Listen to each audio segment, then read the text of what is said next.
The next is to navigate certifications and regulations. So you want to make sure that you are in compliance with any national, local, national, or international regulations to ensure that you're compliant with the law. So in the US, we've got some regulations that are very different from other parts of the world. But what you want to do is the majority of countries that are part of the UN have some sort of a drone pilot certification. Okay. And there's always questions about, do I need to have it or not? And really, the guidance that I always give people, at least the guidance from the FAA in the US, is if you are not flying recreationally, it's commercial. Okay. So it doesn't mean that money has to exchange hands. It means that you're not flying because you want to go out and get some good practice in or take some photos for your own personal, enjoyment, things like that. Then it becomes commercial. All right. So you want to make sure that you check with your local aviation authority in your country. Like I said, every country that's part of the UN has a aviation authority.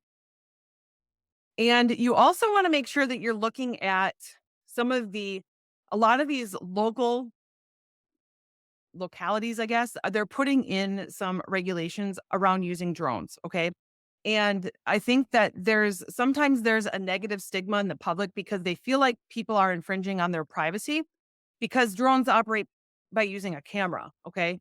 And so a lot of times people that don't understand this technology and don't understand what you're doing, they might feel like that you might be infringing on their privacy. So you want to make sure that you understand privacy laws, privacy compliance standards that you need to stay compliant with. So things like, for example, sure, it's legal to fly a drone over this person's house, but really, should I be pointing my camera into the windows of their personal living area? No, that's a violation of their privacy. Okay. So thinking about things like that.